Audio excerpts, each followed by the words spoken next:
오늘은 예수님의 산상수훈 가운데 발복 말씀, 그 가운데서도 마지막 말씀인 의를 위하여 박해를 받은 자의 복이라는 말씀을 함께 나누고자 합니다. 이 복은 우리가 현실적으로 이해하기 어려운 그런 내용이 되어 있습니다. 여러분, 욕을 먹는 것이 복입니까? 박해를 받는 것이 복입니까? 거짓으로 모함을 받는 것이 복입니까?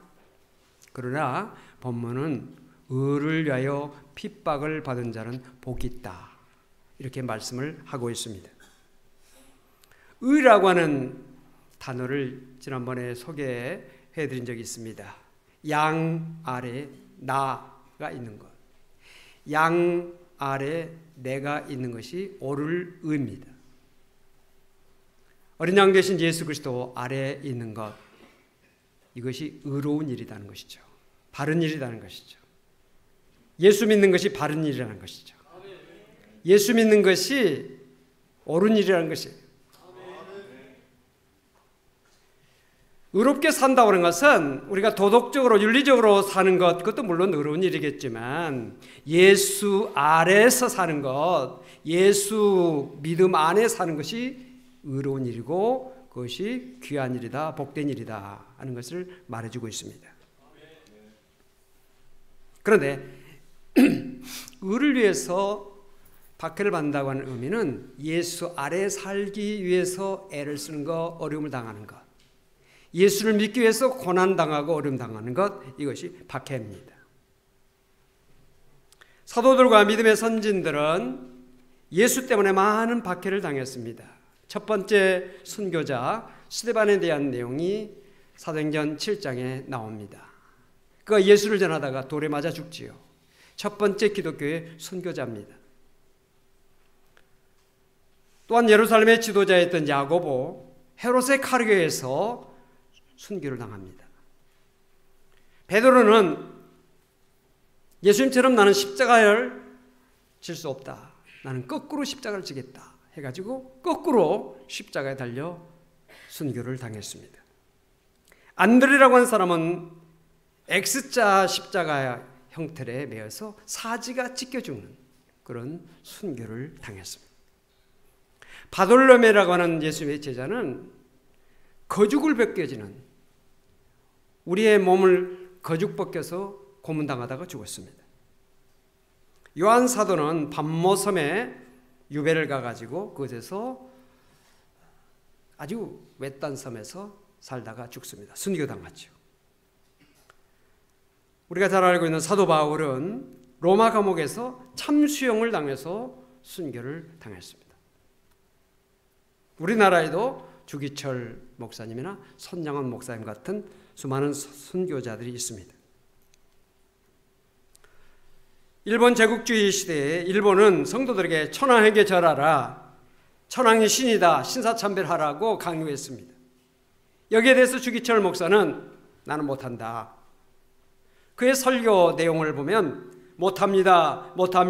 그리스도의 신부는 다른 신에게 정죄를 깨뜨릴 수 없습니다. 못합니다. 그리스도의 신부는 일본 신사에게 절할 수 없습니다. 나는 어렸을 때 주 안에서 자랐고 예수 그리스도에게 충성을 10번 100번 맹세했습니다. 드리리이다. 나의 생명 하나만이라도 주님께 드리리이다. 이런 설교를 했고 그 후에 그가 구속됐고 결국 감옥에서 순교했습니다. 기독교를 그토록 박해했던 일본 제국주의가 무너지고 우리나라가 해방이 되고 우리에게 종교 자유가 주어졌습니다. 오늘 우리가 주일을 맞이해서 자유롭게 주의 전에 나와서 예배드릴 수 있는 신앙의 자유를 갖게 된 것은 첫째는 하나님의 은혜요, 둘째는 이런 박해 가운데서도 고난당하고 생명을 잃은 그 수많은 사람들의 희생, 헌신, 그것이 있기 때문에 오늘 우리가 이렇게 자유롭게 신앙생활을 하고 있다는 것을 분명히 알고 그들의 그 신앙의 흐름, 그들의 신앙의 유산들을 우리가 잘 이어받아서 평화로운 시대에 예수를 잘 믿는 오늘 우리가 되어야 될 줄로 믿습니다. 우리는 지금 박해를 받고 있지 않지만 오늘날에 기독교 박해가 세계 곳곳에서 일어나고 있습니다. 한국 오픈 도 선교회는 최근 세계 기독교 박해 순위를 50순위를 매겼는데 그 중에 첫 번째 가장 강한 박해 국가가 북한입니다. 이 북한은 박해 지수에서 개인, 가족, 공동체, 국가, 교회 5개 영역 모두에서 최고의 박해 지수를 받고 있습니다.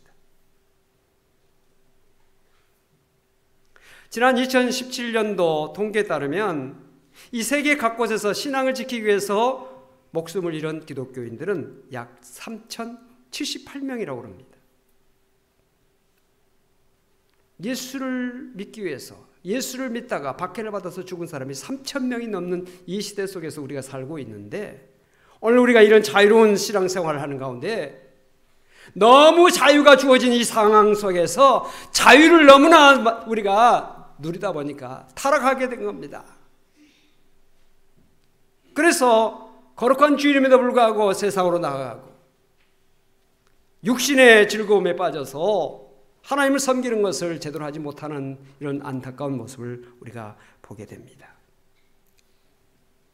여러분, 북한교회에 무슨 봉수대 교회랄지 그런 교회들이 드러난 교회 몇 교회 있지만 그것은 하나의 전시용이죠.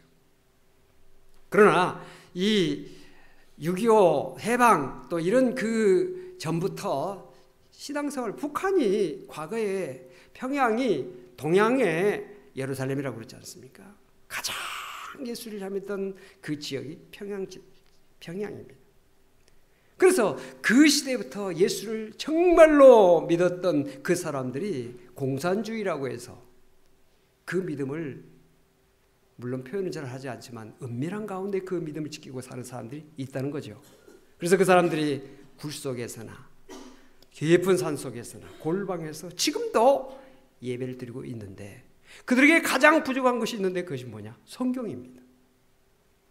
북한 정권 하에서 성경을 제대로 출판할 수 있겠습니까?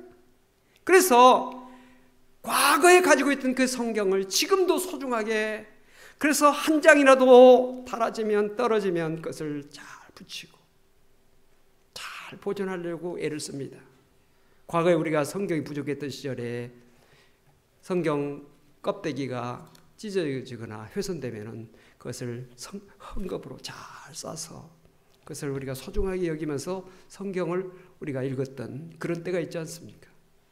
오늘 우리가 성경을 이렇게 많이 가지고 집집마다 성경이 몇 권씩 가지고 있고 조금 훼손되면 다시 사고, 얼마나 우리가 정말 신앙의 자유를 누리면서 이런 편리한 시대 속에서 우리가 살고 있는데,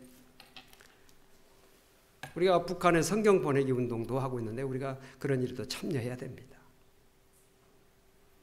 북한 지하교회 성도들은 모일 때마다 두 손을 가슴에 얹고 신앙 고백을 하는데 이런 고백이 있다고 합니다. 5가지 고백인데, 이런 고백이 첫 번째 고백입니다. 예수 믿는 사람은 천대받게 되어 있다. 그것이 긍지요 기쁨이다. 예수 믿는 사람은 고난을 당하게 되어 있다. 이것이 우리의 영광이요 승리이다. 예수 믿으면 복을 많이 받아서 물질의 복과 가정의 자녀, 사업, 직장, 학교도 잘 가고 건강하고 이런 내용이 아니에요. 천대받는다는 거죠. 예수 믿으면. 그러나 그것이 긍지예요. 그것이 기쁨이라는 거예요. 예수 믿으면 고난을 당하게 되어 있는데 이것이 우리의 영광이요 승리다. 이런 고백을 여러분들 할 수 있습니까? 이 고백이 우리의 고백이 되어야 될 줄로 믿습니다.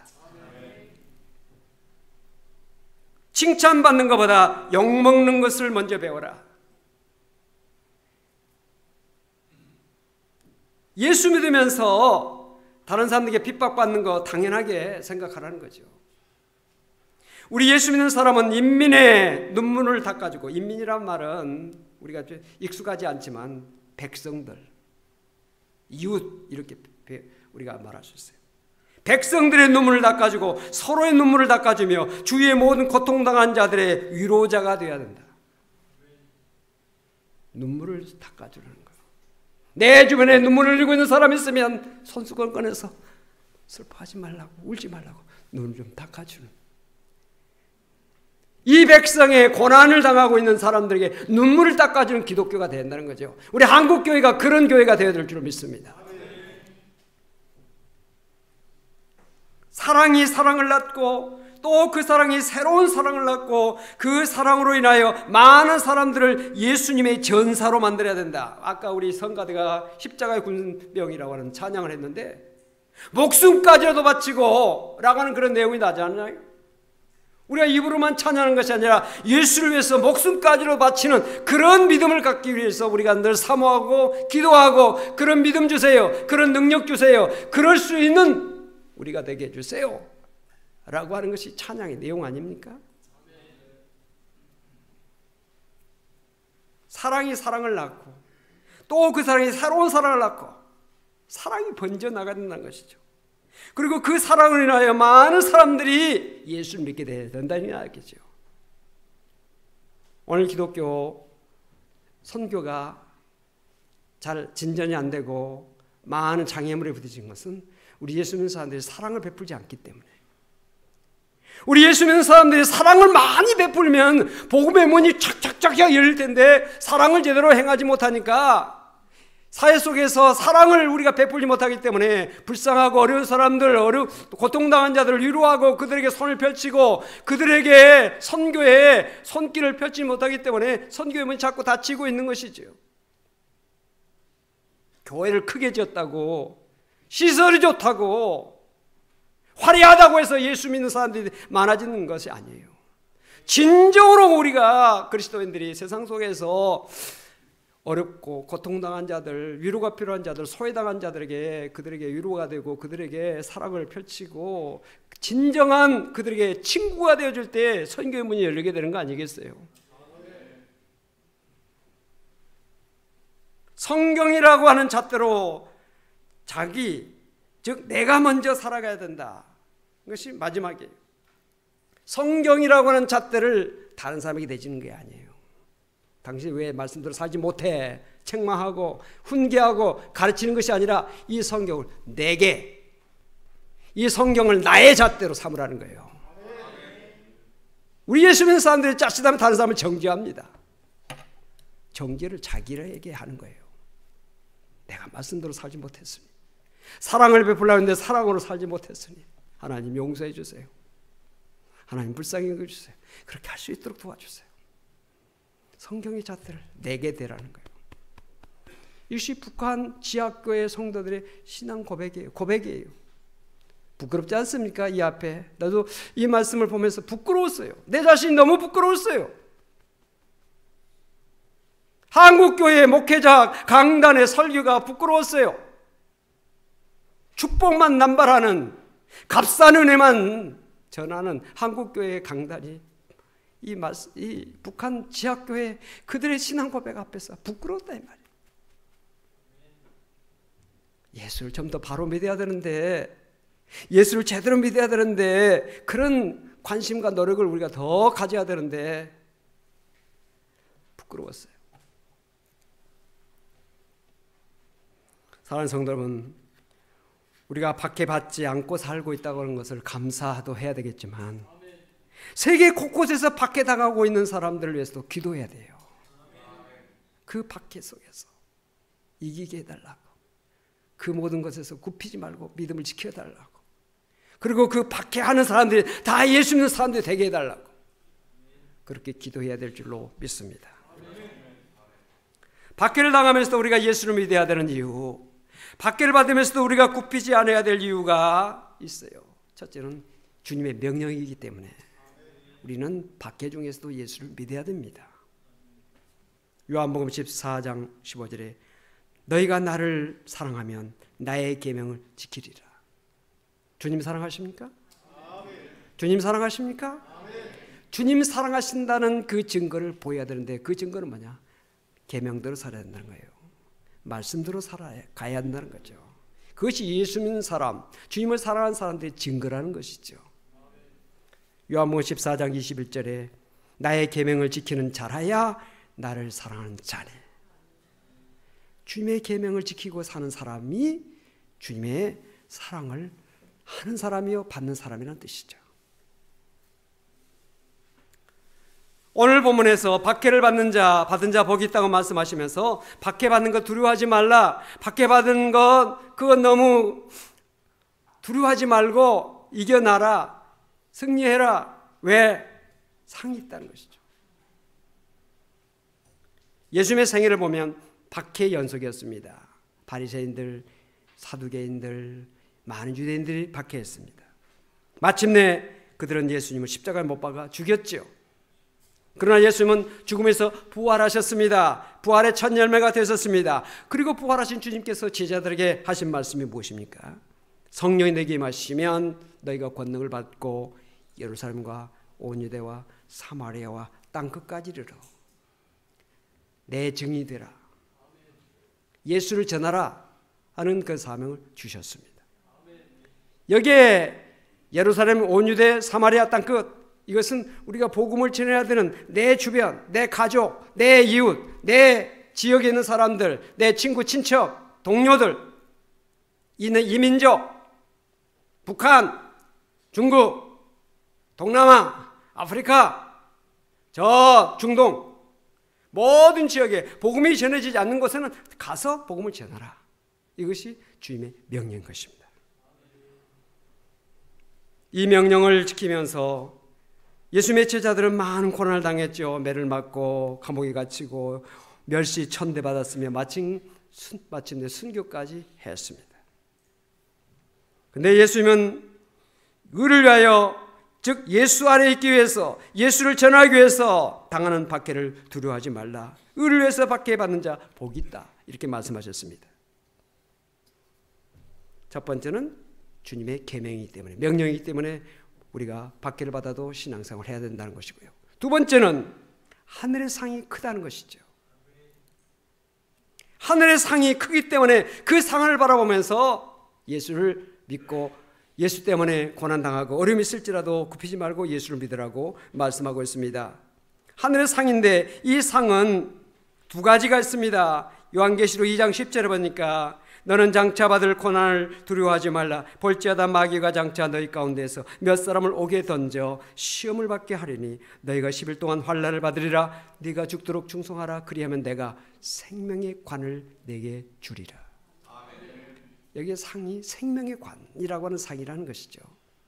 죽도록 충성한 자에게 주어지는 상이 바로 생명의 관입니다. 이 생명의 멸관이라고도 하는데 이것은 바로 영원한 생명을 의미합니다. 로마서 6장 23절에 죄의 싹은 사망이요 하나님의 은사, 즉 하나님의 선물은 그리스도 예수 우리 주 안에 있는 영생이니라.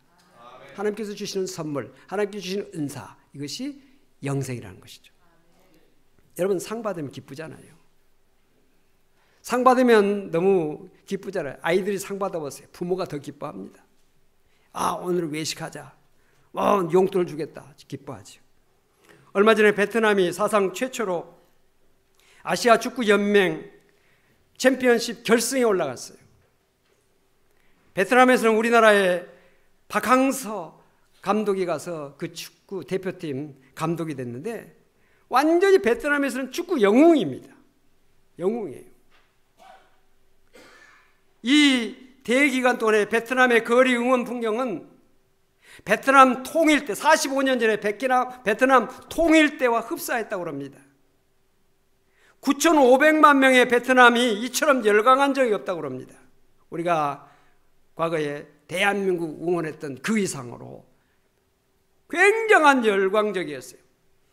그래서 이 축구팀에게 전용기를 대주고 공항에서부터 30km의 사람들이 거리에 늘어서 가지고 카풀에 들었는데 환영하고 대표팀에게 국가 최고의 훈장을 수여했어요.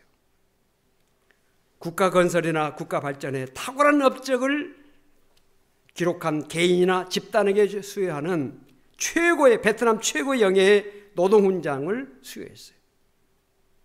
여러분 월드컵 우승도 아니고 겨우 아시아 축구 연맹에서 주최하는 그 대회에서 우승도 아니라 준우승했는데 이렇게까지 베트남 사람들이 기뻐하는 모습을 보면서 야, 참 대단하다. 감사한 것은 그 감독이 우리나라 사람이라고 하는 거 너무 기쁘고. 박항서. 히딩크 밑에서 같이 협조했던 그 사람이 그렇게 성장해가지고 큰일을 해내니까 너무 자랑스럽더라고요. 대한민국 사람들 대단하다. 더 대단하게 될 줄로 믿습니다. 너무 감사하다. 그런데 우리가 이런 그 상 기뻐하고 즐거워하지요. 그러나 우리에게 더 크게 기뻐하고 더 크게 즐거워할 상이 예비됐다는 것인데 그 상은 하늘에 있는 것이에요. 하늘에. 이 땅에 여러분 지금 준우승해서 그렇게 기뻐했는데 만약에 또 확 떨어져 보세요. 그러면 그게 어떻게 되겠어요? 계속 승리만 하겠어요? 네, 하늘의 상은 시들지 않습니다. 사라지지 않습니다. 영원합니다. 그 하늘의 상이 우리를 위해서 준비됐기 때문에 예배됐기 때문에 오늘 성경 말씀해 보니까 기뻐하고 즐거워하라 이렇게 말씀하고 있습니다. 생명의 멸류관의 상이 우리에게 준비됐다는 사실을 우리 사랑하는 성도들 한 사람도 이 영생의 축복 생명의 멸류관을 못 받는 사람이 없도록 다 받는 성도가 되시기를 주님으로 축원합니다. 두 번째 상이 있는데 이것은 그리스도와 함께 왕노릇하는 상입니다. 요한계시록 20장 4절에 보니까 또 내가 보좌들을 보니 거기 앉은 자들이 있어 심판하는 권세를 받았더라. 또 내가 보니 예수를 증언함과 하나님의 말씀 때문에 목배임을 당한 자들의 영혼들과 또 짐승과 그의 우상에게 경배하지 아니하고 그들의 이마와 손에 그의 표를 받지 아니한 자들이 살아서 그리스도와 더불어 1000년 동안 왕노릇하리니 그랬어요. 또한 계시록 20장 6절에도 이 첫째 부활에 참여한 자들은 복이 있고 거룩하도다. 둘째 사망이 그들을 다스리는 권세가 없고 도리어 그들이 하나님과 그리스도의 제사장이 되어 1000년 동안 그리스도와 더불어 왕노릇하리라. 대통령 선거가 끝나면 가장 기뻐해야 될 사람이 당선자죠. 또한 그에게 표를 던진 사람들은 기뻐합니다. 또한 당선자를 위해서 발벗고 나선 사람들은 자기에게 한 자리씩 돌아올 것을 기대하면서 더욱더 기뻐할 것입니다. 그러나 그 기쁨은 영원할 수는 없어요. 왜? 세상 권력은 오래가지 못하기 때문에 그렇습니다. 그러나 우리 성도에게는 이것과 비교할 수 없는 기쁨이 있습니다. 예수 그리스도를 왕 중의 왕으로 모신 성도에게 큰 상이 준비되어 있는데 그것은 뭐냐? 예수 그리스도와 함께 1000년 동안 왕노릇한다 그랬어요. 하나님과 그리스도의 제사장이 되어서 1000년 동안 그리스도와 더불어 왕노릇한다. 그런데 여기에 왕노릇은 세상의 권력처럼 남을 지배하고 다스리고 그런 게 아니에요. 하나님의 제사장, 하나님과 그리스도의 제사장이 되어 그리스도와 더불어 왕노릇, 제사장이 왕노릇한다는 뜻이 무슨 의미겠어요? 베드로전서 2장 5절에 너희도 산돌같이 신령한 집으로 세워지고 예수 그리스도로 말미암아 하나님이 기쁘게 받으실 신령한 제사를 드릴 거룩한 제사장이 될지니라. 아멘 소리가 조금 적은 이유는 뜻을 잘 모르기 때문에 그런 거죠. 좀 뜻을 아는 분들은 아멘을 하는데 여기에 제사장에 대한 설명을 좀 드리려고 합니다. 이 제사장은 하나님과 그리고 그리스도의 제사장이 되어 하나님이 기쁘게 받으실 신령한 제사를 드릴 거룩한 제사장이 되는데 이것은 이 세상을 하나님이 다스리는 나라로 이루어 나가는 그 일을 하는 사람이 제사장이에요.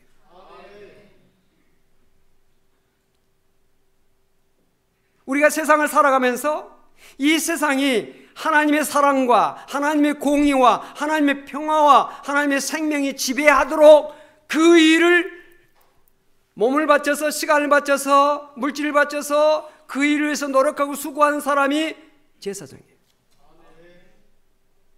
그래서 하나님이 세상을 통치하시는 그 통치에 동참하는 것이 왕노릇하는 것이에요. 죄인들을 불러다가 매를 치고 매로 때리고 뭐 그런 게 아니에요. 주님의 통치에 같이 동참해서 통치하는 거예요. 오늘 사랑하는 성도 여러분들, 여러분의 가슴 속에, 여러분의 삶 속에 주님을 모시고 주님과 더불어 여러분의 가정에서 주님의 사랑과 주님의 의와 주님의 말씀으로 가정을 평화롭게 만들고 사랑으로 만들고 복음화시켜 나가는 것, 그것이 왕노릇이에요. 직장에서 주님의 사랑을 펼치고 주님의 말씀을 전파하고 주님의 그 역사가 나타나도록 만드는 일에 봉사하는 것, 이것이 제사장이에요. 하나님의 통치에 동참하는 것이 왕노릇하는 거예요.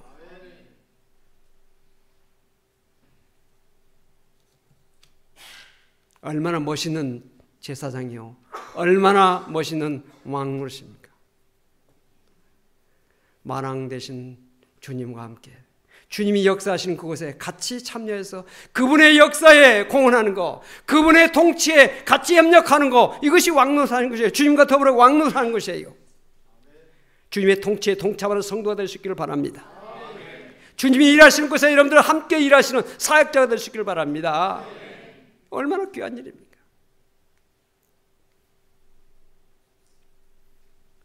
여러분, 순교자는 죽어서만 되는 것이 아닙니다. 복음을 위해서, 하나님 나라를 위해서 생명을 쏟아서 최선을 다해서 제사장적 사명을 감당하는 사람이 살아있는 순교자를 할 수 있어요. 그래서 요한계시록 2장 10절에 죽도록 충성하라, 그리하면 생명 멸류관을 내게 주리라고 그랬는데, 여기에 순교로 반드시 죽으라는 뜻은 아니에요.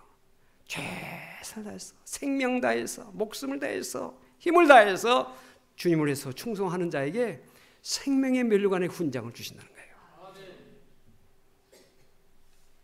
성도 여러분, 예수님 때문에 얼마나 수고의 땀을 흘려보셨습니까? 교회를 위해서, 영혼 구원을 위해서 얼마나 눈물을 흘려보셨습니까? 북한의 지하교회 성도들의 그 믿음의 고백을 다시 한번 생각해 보시고, 우리의 선진들의 많은 순교자들이 그래 박해 가운데서도 고난당했던 그들의 모습을 한번 생각해 보면서, 오늘 우리가 이 현실 속에서 얼마나 주님을 믿기 위해서, 복음을 위해서, 교회를 위해서, 영혼 구원을 위해서 얼마나 내가 노력하고 있는가 한번 생각해 보고, 우리 자신을 좀 더 주님 앞에 헌신하고 좀 더 주님 앞에 충성할 수 있는 오늘 우리가 되어졌으면 좋겠습니다. 우리가 말씀하면서 우리가 새로워진다고 하는 의미가 무엇이겠어요? 이런 말씀을 들으면서 내 자신의 신앙이 좀 더 한 걸음 발전을 하고 성숙해 나가는, 그래서 하나님 나라를 위해서 공헌하는 사람으로 더 사는 그런 사람이 되는 것, 이것이 말씀을 듣는 의미가 아니겠어요? 사랑하는 성도 여러분, 우리에게는 하늘의 생명의 멸류관의 상이 있고 예수님의 제사장이 되어서 1000년 동안 예수님과 그 통치에 참여하는 왕노릇하는 그런 축복이 우리에게 예비됐다는 사실을 기억하고, 우리에게 주어진 삶의 자리에서 최선을 다해서 주님을 섬기며 주님 안에 있기 위해서 힘쓰고 주님을 더 잘 믿기 위해서 힘쓰고 주님의 복음을 더 잘 전파하기 위해서 힘쓰는 우리 모두가 되어지기를 주 이름으로 축원을 드립니다. 기도하십시다. 하나님 감사합니다. 오늘도 귀한 날 허락하시고 주의 말씀을 통해서 우리 자신을 다시 한번 살펴보게 하시니 감사합니다. 박해를 받은 자 복이 있다고 말씀하셨습니다. 이 말씀을 늘 기억하고 주님을 위해서, 믿음 안에 있기 위해서, 주님을 증거하기 위해서 더욱더 노력하고 힘쓰는 저희들 다 될 수 있도록 도와주시옵소서. 박해받고 있는 자들을 주님 함께 주셔서 더 큰 믿음 주시고 이길 수 있도록 도와주시며 모든 박해자들이 변하여 예수 믿는 사람들이 되어지는 역사가 있게 하여 주시옵소서. 예수 그리스도로 간절히 기도하옵나이다. 아멘.